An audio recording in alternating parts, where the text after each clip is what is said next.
నమస్తే welcome to BCN news నా పేరు మానస ముందుగా ముఖ్యాంశాలు ఇంధన సామర్థ్యంతో నడిచే ఉపకరణాలను ప్రోత్సహించాలి అభివృద్ధికి అదే మంత్రమన్న ముఖ్యమంత్రి చంద్రబాబు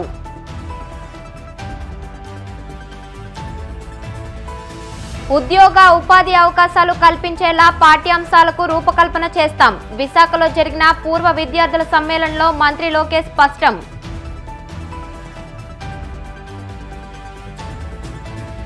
సొంత అజెండాతో కూటమి నాయకుల పాలన కార్యకర్తలకు మేలు చేసేందుకు సిద్ధమయ్యారన్న మాజీ మంత్రి అంజద్ బాషా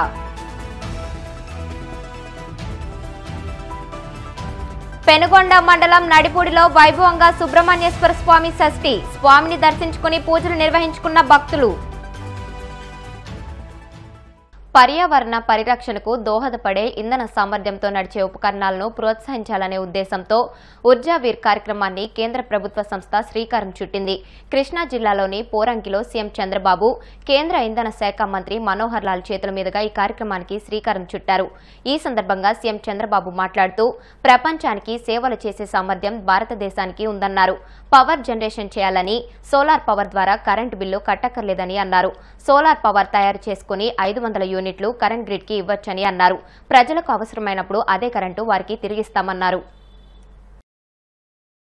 తెలుగుదేశం లేనప్పుడంతా మళ్లీ కరెంటు కోతలు వస్తున్నాయి మళ్లీ ఈ రోజు ఎన్డీఏ ప్రభుత్వంలో మీరు చూస్తే ఏ మాత్రం మనం లేదు భవిష్యత్తులో నెంబర్ 1 రాష్ట్రంగా తయారు చేసే బాధ్యత మేము తీసుకుంటామని చెప్పి కూడా మీకు తెలియజేస్తున్నా ఈ రోజు మనందరం కూడా గుర్తుపెట్టుకోవాల్సింది ఈఎస్ఎల్ చాలా మంచి కార్యక్రమం చేస్తున్నారు వారిని మనస్ఫూర్తిగా అభినందిస్తున్నా గవర్నమెంట్ ఆఫ్ ఇండియా కూడా దీనికి పూర్తిగా సహకరిస్తున్నారు 1 యూనిట్ ఆదా చేస్తే 2 యూనిట్లు కరెంటు ఉత్పత్తి చేసినట్టు అవుతుంది మనకు కావాల్సింది కరెంటు కావాలి మన అవసరాలు తీరాలి అదే సమయంలో సమర్థవంతంగా కరెంటును ఉపయోగించుకోగలిగితే కరెంటు ఆదా చేయగలిగితే ఈ రోజు ఈ వాతావరణాన్ని కూడా పొల్యూషన్ కంట్రోల్ ఇవన్నీ చేసే పరిస్థితికి వస్తాం అందుకే ఈ రోజు మళ్లీ ఒక మంచి కార్యక్రమానికి మనం పిలుపునిచ్చాం ప్రపంచానికి సేవలు చేసే అవకాశం భారతదేశానికి ఉంది అందులో మొదటి స్థానంలో ఆంధ్రప్రదేశ్ రాష్ట్రం ఉంటుందని చెప్పి కూడా నేను మీకు తెలియజేస్తున్నా ఈ రోజు ఇంకొక పక్క అంగన్వాడీ కేంద్రాలు చూస్తే ఇండక్షన్ స్టవ్లు ఇచ్చాం 26 జిల్లాల్లో 55,607 అంగన్వాడీలకి ఇండక్షన్ స్టవ్లు ఇస్తున్నాం 2 నెలల్లో 100% అన్ని అంగన్వాడీలకు ఇచ్చే బాధ్యత ప్రభుత్వం తీసుకుంటామని చెప్పి కూడా నేను మీకు తెలియజేస్తున్నా నేను రాబోయే రోజుల్లో ఏపీఎస్సీబీని అంటే ట్రాన్స్కోని ఒకటే ఆలోచిస్తున్న డిస్ట్రిబ్యూషన్ గాని ట్రాన్స్కో గాని గ్రిడ్ మేనేజ్మెంట్ కోసం పనిచేసే పరిస్థితి రావాలి ప్రతి ఒక్కరూ ఇండ్ల దగ్గర పొలాల దగ్గర కరెంటు ఉత్పత్తి చేసుకునే పరిస్థితి రావాలి నెలకు మీరు వాడుకోని 500 యూనిట్లు కరెంటు గాని గ్రిడ్కి ఇస్తే మళ్లీ ఆ నెలలోనే ఎప్పుడన్నా పీక్ సీజన్ లో మీరు వాడుకోవాలంటే తిరిగి మీకు ఇచ్చే పరిస్థితి వస్తుందని చెప్పి కూడా నేను మీకు తెలియజేస్తున్నా నేను ఒక వినూత్నంగా ఆలోచిస్తున్నాను ప్రజలకు ఖర్చు తగ్గాలి ప్రజల ఆదాయం పెరగాలి మెరుగైన జీవన ప్రమాణాలు రావాలని అనేక కార్యక్రమాలకు నాంది పలుకుతున్నాం ఇది కూడా మీరు చేసుకోగలిగితే టెక్నాలజీ వచ్చింది కాబట్టి చాలా సులభం అని చెప్పి కూడా నేను మీకు తెలియజేస్తున్నా భూ కబ్జాలు పెద్ద ఎత్తున జరిగాయి టెక్నాలజీని మిస్యూజ్ చేసి తప్పుడు విధాలు పెట్టి ఒకరి భూమి ఇంకొకరు రాసేసుకుని మొత్తం అంతా కూడా రాష్ట్రం అంతా ఒక భయంకరమైన పరిస్థితి క్రియేట్ చేసి ఒక రోజులో 12,000 పిటిషన్స్ వచ్చాయంటే ఇంకా ఒకరు నెలంతా జరిగితే ఎన్ని లక్షల మంది ఈ ఇబ్బందులు పడ్డారో మీరు గుర్తుపెట్టుకోవాల్సిన అవసరం ఉంది గడిచిన 5 సంవత్సరాల్లో పవర్ సెక్టర్ అంతా కూడా దెబ్బతినే పరిస్థితికి వచ్చింది పీపీఎల్ రద్దు చేశారు కరెంటు వాడకుండా వాళ్ళకు డబ్బులు కట్టే పరిస్థితికి వచ్చారు ఆ సమయంలో కరెంటు లేదు కాబట్టి 7 రూపాయలు 8 రూపాయలు పెట్టి ఓపెన్ మార్కెట్ లో కొనే పరిస్థితికి వచ్చారు పవర్ స్టేషన్స్ అన్ని సకాలానికి పూర్తి చేయకుండా దానివల్ల కరెంటు ఉత్పత్తి కాకుండా మళ్లీ ఎక్కడెక్కడో అప్పులు చేసే పరిస్థితికి వచ్చారు అన్ని కూడా తప్పుడు నిర్ణయాలు చేసి అధిక ధరకు కరెంట్లు కొని ఈ రోజు డిపార్ట్మెంటే సంక్షోభంలో పడే పరిస్థితికి వచ్చింది 9 సంవత్సరాలు 9 సార్లు కరెంట్ ఛార్జీలు పెంచి 33,000 కోట్ల రూపాయలు అదనంగా కరెంటు భారం వేశారు. 1,29,503 కోట్ల రూపాయలు డిపార్ట్మెంట్ కు నష్టం వచ్చే పరిస్థితి వచ్చింది. పోయిన గవర్నమెంట్ చేసిన తప్పులు తప్ప మళ్లీ ఏమాత్రం కూడా ఈ డిపార్ట్మెంట్ లో కరెంటు ఛార్జీలు పెంచకుండా సమర్థత పెంచి మీకు న్యాయం చేసే బాధ్యత మేము తీసుకుంటామని మరొక్కసారి మీ అందరికీ హామీ ఇస్తున్నా. రైతులు కూడా 40,000 వ్యవసాయ విద్యుత్ కనెక్షన్లు ఇస్తున్నాం. ఎల్ఈడి బల్బుల నిర్వహణకి మొన్నే 150 కోట్లు కూడా శాంక్షన్ చేశాం. ఈ మధ్య వాతావరణం సమతుల్యం తప్పిపోయింది. క్లౌడ్ బరస్టింగ్ అవుతా ఉంది. కొన్ని దిక్కల వర్షాలు పడితే విపరీతంగా పడుతున్నాయి. ఓసారి వర్షాలు పడకపోతే వర్షాలు పడే పరిస్థితిలో కూడా లేవు. ఇవన్నీ కూడా మనం బ్యాలెన్స్ చేయాలంటే భవిష్యత్తు గురించి ఆలోచించాల్సిన అవసరం ఉంది. అందుకే ఎనర్జీ అనేది చాలా క్రూషియల్ రోల్. ప్రపంచం అంతా కూడా దిశగా పోతున్నారు. కేంద్రంలో ముఖ్యంగా ప్రధానమంత్రి గారు వికసిత్ భారత్ కోసం స్పష్టమైన ప్రణాళిక పెట్టుకున్నారు. అదే సమయంలో ఆంధ్రప్రదేశ్ కూడా స్వర్ణ ఆంధ్రప్రదేశ్ పెట్టుకుని 2047కి మీ ఆదాయాన్ని ఇప్పుడు వచ్చే ఆదాయానికి 15 రెట్లు పెట్టే కార్యక్రమానికి శ్రీకారం చుట్టామని చెప్పి కూడా నేను మీకు తెలియజేస్తున్నా. అది జరగాలంటే మీలో చైతన్యం కావాలి, మీలో అవగాహన పెరగాలి. ప్రభుత్వం ప్రజలు కలిసి చేసి ఇది సాధ్యమవుతుంది. దానికి మీరందరూ సహకరించాల్సిందిగా మరొకసారి కోరుకుంటూ, ఉద్యోగ ఉపాధి అవకాశాలు కల్పించేలా అంతర్జాతీయ ప్రమాణాలతో పాఠ్యాంశాలకు రూపకల్పన చేస్తామని మంత్రి నారా లోకేష్ తెలిపారు. విశాఖలో శనివారం సాయంత్రం జరిగిన ఆంధ్ర విశ్వవిద్యాలయం పూర్వ విద్యార్థుల సమ్మేళనంలో ఆయన పాల్గొన్నారు. ఈ సందర్భంగా ప్రస్తుత విద్యార్థులను ఉద్దేశించి లోకేష్ ప్రసంగించారు. ఉన్నత విద్యాశాఖ తీసుకోవద్దని తనకు చాలా మంది చెప్పారని, అయితే సవాళ్లను ఎదుర్కోవడం తనకు ఇష్టమని, అందుకే ఈ శాఖ బాధ్యతలు తీసుకున్నట్లు తెలిపారు. ఉన్నత విద్యలో మెరుగైన ఎకోసిస్టమ్ను నిర్మించేందుకు పూర్వ విద్యార్థుల సహకారం తీసుకుంటామన్నారు. పరిశ్రమలు, విద్యా సంస్థల మధ్య ఉన్న అంతరాన్ని తగ్గించేందుకు కృషి చేస్తామని తెలిపారు. We at the universities and higher education institutions are taking students for 3-4 year graduation courses but miserably failed making them job ready. Whereas training centers elsewhere are able to make them job ready in 3-4 months. It's a serious problem to be addressed on a war footing, and we as state government are committed to it. Government of Andhra Pradesh has taken the prestigious project called Skill Census, wherein skills profile of all citizens are assessed, skill gaps are identified, and skill training shall be imparted for upskilling, reskilling, and to make them not only relevant for jobs, but to give them a lifelong journey of learning. Likewise, profiles of all students in the university shall be created with their passion and aspirations. A skill passport shall be created and connect them to the mentor industry for training and make them job ready.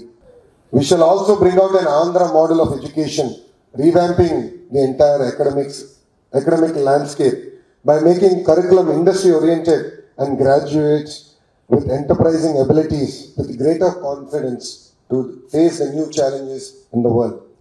However, we should never forget the importance of value-based education, including civic awareness, humanism, treating women with due respect, and environmental sustainability. Finally, let us work hand in hand to rebuild Andhra University into an institution that not only meets but excels in global standards of excellence.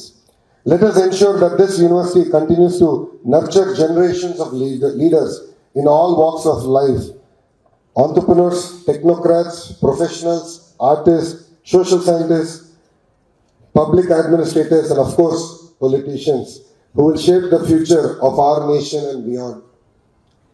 Today, when we had the introduction and the anthem song played, I saw a lot of alumni, illustrious alumni. But I feel we have missed a generation. And all of you here should take the pride of Andhra University forward. As we move forward, I invite each one of you to be part of this transformational journey. Let us pledge today to bring back the glory of Andhra University, making it a symbol of excellence, innovation, and inspiration once. మీడియాలో నేను విద్యాశాఖ మంత్రి అవుతున్నానని వచ్చినప్పుడు చాలా మంది నాకు message పెట్టారు, విద్యాశాఖ చాలా కష్టమైనది, అంత అవసరమా ఐటీ ఇండస్ట్రీస్ ఇన్వెస్ట్మెంట్స్ ఇన్ఫ్రాస్ట్రక్చర్ తీసుకోండి అని చెప్పాను. ఒకటే చెప్పా, నాకు ఛాలెంజ్ అంటే చాలా ఇష్టం అని. నేను విద్యాశాఖ మంత్రి చేసిన తర్వాత గౌరవ ముఖ్యమంత్రి చంద్రబాబు నాయుడు గారిని కలిసి ఆయన అడిగాను, సార్ మీరు మీ డైరెక్షన్ నాకేంటి అని. అప్పుడు ఆయన ఒకటే చెప్పారు, ఎన్ఐఆర్ఎఫ్ ర్యాంకింగ్లో ఈరోజు ఆంధ్ర రాష్ట్రం 9వ స్థానంలో ఉంది. 5 సంవత్సరాల్లో 3వ స్థానానికి మీరు తీసుకురావాలి.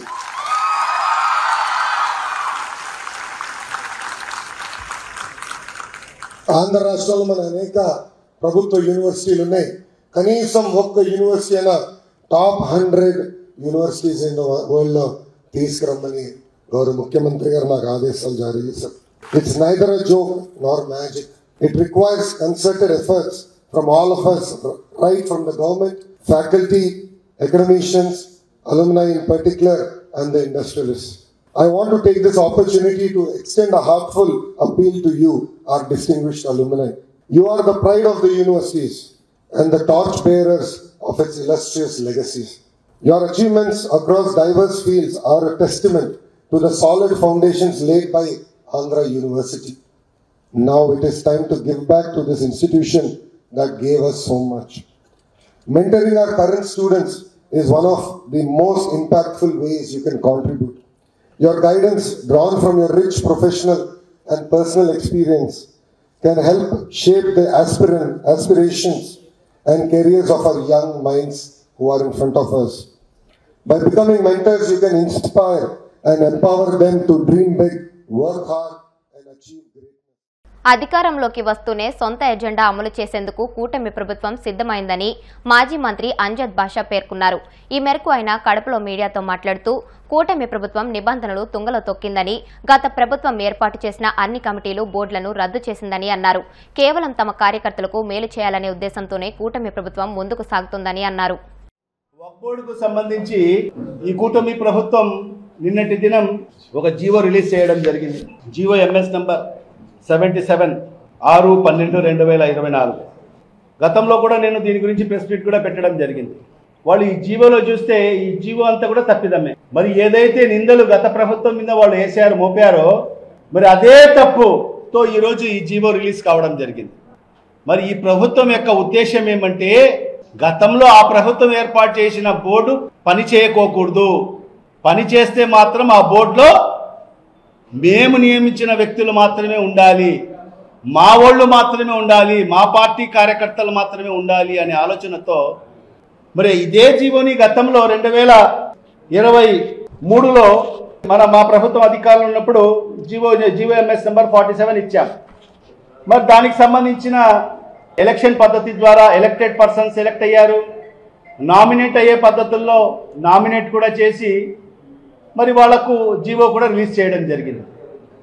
జీవో రిలీజ్ చేసిన తర్వాత ఎవరైతే మెంబర్స్ ఉంటారో ఒక సమావేశాన్ని ఏర్పాటు చేసుకొని ఆ మెంబర్స్లో ఒకరిని చైర్మన్గా ఎన్నుకోవాలి, ఎన్నిక నిర్వహించుకొని మరి దా ప్రక్రియలో భాగంగా రేపు ఎన్నిక జరుగుతుందన్నగా మరి ఈ ప్రభుత్వం ఏదైతే కూటమి ప్రభుత్వం ఆనాడు ప్రతిపక్ష పార్టీగా ఉన్న తెలుగుదేశం నాయకులు, ఎందుకంటే వాళ్లకు వ్యవస్థల్ని మేనేజ్ చేసేది వాళ్లకు బాగా తెలుసు కాబట్టి వ్యవస్థల్ని మేనేజ్ చేసి ఎలక్షన్ జరుగుతుందంటే దాని ముందు రోజు దాన్ని స్టే తీసుకురావడం జరిగింది. స్టే చేసి దానికి ఆపేయడం జరిగింది. మరి ఈరోజు ఏం చేస్తారు? మరి అవే కేసుల్ని మొన్న ఏం చెప్పారు? ఈ జీవో సస్పెండ్ చేస్తూ ఒక జీవో ఇస్తూ ఈ బోర్డు బాగా స్మూత్ ఫంక్షన్ అయ్యేదానికోసం ఒక లాంగ్ గ్యాప్ వచ్చింది. స్మూత్ ఫంక్షనింగ్ కోసం మరి ఏదైతే వక్ఫ్ భూముల్ని కాపాడేదానికోసము జీవోని రద్దు చేయాల్సిన అవసరం పడింది అని చెప్పి ఆ జీవోని రద్దు చేస్తారు. జీవోని రద్దు చేసి ఏం చేస్తారు? వెనువెంటనే వాళ్ళు ఎవరైతే వాళ్ళ మనుషులు కోర్టులో కేసు వేశారో వాళ్ళతో చెప్పి కేసు విత్డ్రా చేయిస్తారు. అన్ని కేసు విత్డ్రా చేసి నిన్నటి దినం మళ్ళా కొత్త జీవో ఇస్తారు. కొత్త జీవో ఇచ్చి వాళ్ళ అనుయాయుల్ని వాళ్ళ మనుషుల్ని అంటే రాజకీయ నిరుద్యోగుల్ని దీంట్లో అవకాశం కల్పిస్తున్నారు. ఎందుకంటే ఈ బోర్డు యొక్క యాక్ట్ ఎలా ఉంటుందంటే ఫస్ట్ మెంబర్స్ నామినేట్ చేస్తారు, ఎలక్ట్ అవుతారు. మరి ఆ ఎలక్ట్ అయిన మెంబర్స్ నామినేట్ అయిన మెంబర్స్ అందరూ కూడా కలిసి చైర్మన్ని ఎన్నుకుంటారు. కానీ మొన్న గౌరవ ముఖ్యమంత్రి గారు చంద్రబాబు నాయుడు గారు రాష్ట్ర స్థాయి చైర్మన్లను ఆయన డిసైడ్ చేస్తూ ఒక లిస్ట్ ఇచ్చారు. దాంట్లో వక్ఫ్ బోర్డ్ చైర్మన్ అని చెప్పి మరి అబ్దుల్ అజీజ్ అని చెప్పి ఆయన అప్పుడే డిక్లేర్ చేసేశాడు. అప్పుడే ఆయన వక్ఫ్ బోర్డ్ చైర్మన్ అని డిక్లేర్ చేసేసాడు. నెల్లూరుకు సంబంధించిన అతను ఆయన బోర్డులో మెంబర్ కూడా కాదు, ఆయన చైర్మన్ అని డిక్లేర్ చేసేసాడు. అసలు వాళ్ళకి అధికారం కూడా లేదు వాళ్ళకు డిక్లేర్ చేసే దానికోసం. ఆ రకంగా ఈరోజు జీవో చూస్తే అతని పేరు ఉంది. అంటే వాళ్ళ మనుషులను పెట్టుకొని మరి వక్ఫ్ బోర్డుని దాని ఆస్తులన్నీ కూడా కాజేయాలి అనే ఆలోచనతోనే మరి ఈ ప్రభుత్వం ముందుకెళ్తుంది. జీవో పైన ఖచ్చితంగా మేము కూడా కోర్టులో దాన్ని పోరాటం చేస్తాం, న్యాయ పోరాటం చేస్తామని చెప్పి కూడా ఈ సందర్భంగా తెలియదు. ఇప్పుడు కాసేపు ప్రకటనలు.